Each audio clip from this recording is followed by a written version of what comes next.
ষষ্ঠ শ্রেণীর ইসলাম শিক্ষা। তো দেখো আজকে আমরা সমাধান করব প্রথম অধ্যায়ের 15 পৃষ্ঠার টিক চিহ্ন। তারপরে আমরা সমাধান করব এই যে 16 পৃষ্ঠা, এখানে আরো কিছু টিক চিহ্ন আছে, এটাও সমাধান করব। তারপরে দেখো এখানে আমাদের কিছু সৃজনশীল প্রশ্ন আছে একটা, এটাও সমাধান করব। তারপরে দেখো এখানে আমাদের সংক্ষিপ্ত প্রশ্ন আছে 17 পৃষ্ঠা, এটাও সমাধান করব। তো পরবর্তীতে হচ্ছে দ্বিতীয় অধ্যায়ের ভিডিও দেখার জন্য অবশ্যই আমার চ্যানেলটি সাবস্ক্রাইব করতে হবে, তাহলে দ্বিতীয় চ্যানেলের ভিডিওটা আমি আপলোড করলে অটোমেটিক তোমাদের ফোনে কিন্তু পৌঁছে যাবে সাবস্ক্রাইব করা থাকলে। তো চলো আমরা এখানে টিক চিহ্নের উত্তরগুলো আগে দেখে নেই। তো দেখো এখানে আমাদের বহু নির্বাচনী প্রশ্ন। একে বলেছে মজুমাল শব্দের অর্থ কি? তো আমাদের সঠিক উত্তর হবে খ, সংক্ষিপ্ত।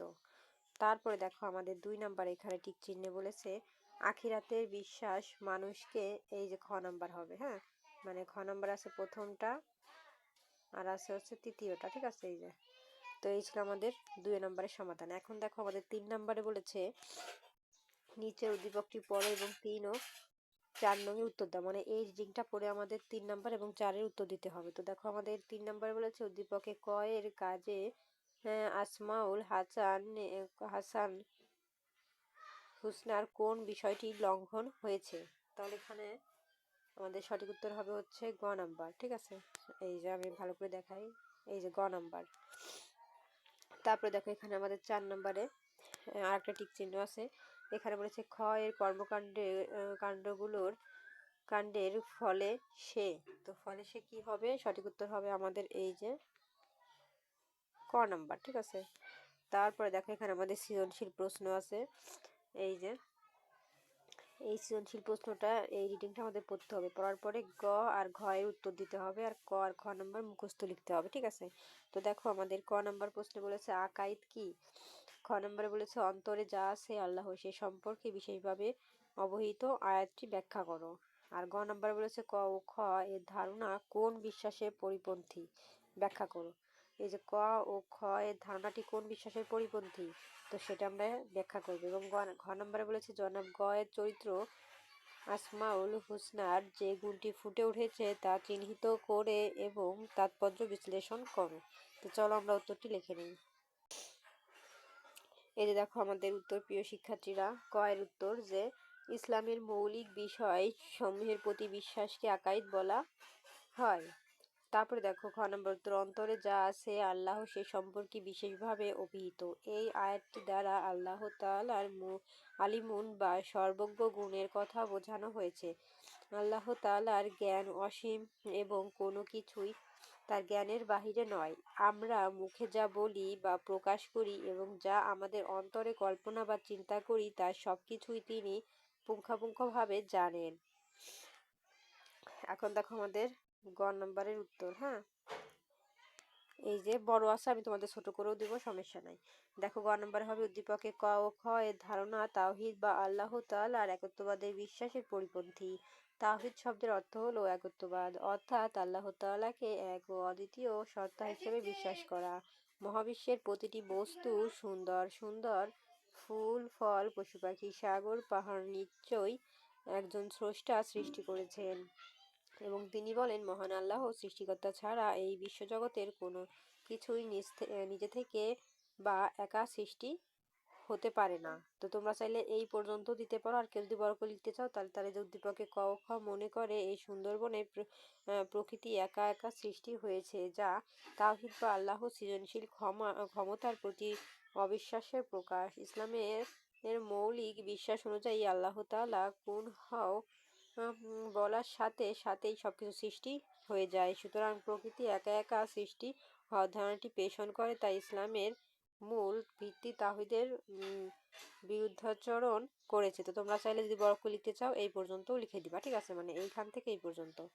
আর ছোট করে চাইলে এই পর্যন্ত লিখে দিবা, ঠিক আছে, ছোট করে লিখলে যে এই পর্যন্ত। এখন আমরা গয়ের পরে চলে যাবো ঘ নাম্বারে।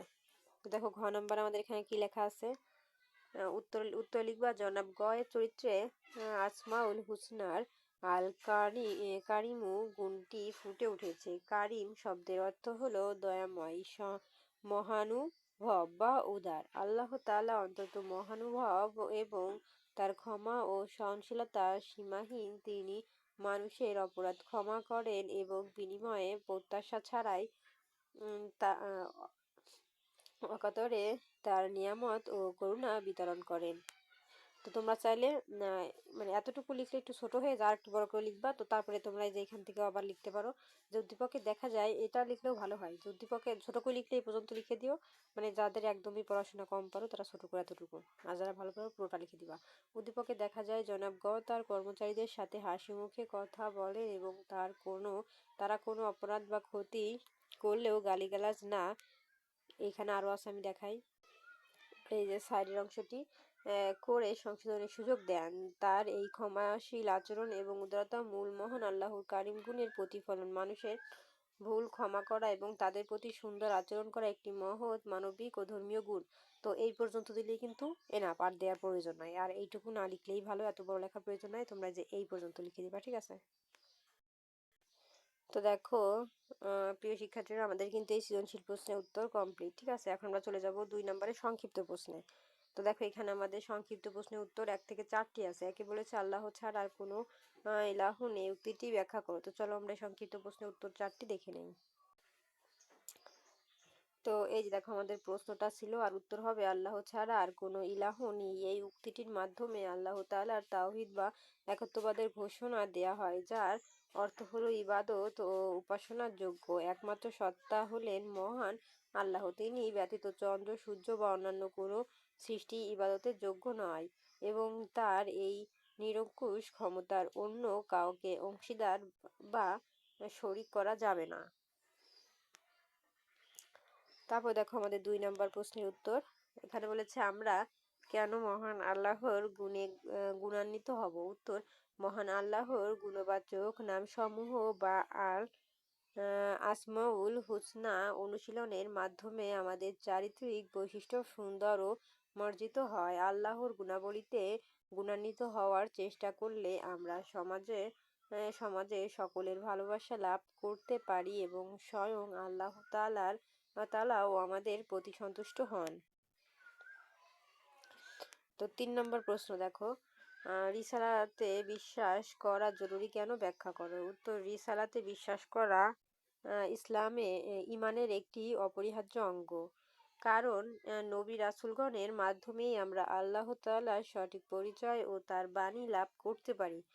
নবী রাসূলগণকে প্রেরিত পুরুষ হিসেবে বিশ্বাস না করলে আল্লাহ এবং তার কিতাবসমূহকেও অস্বীকার করা হয়, যা ছাড়া কেউ প্রকৃত মুমিন হতে পারে না।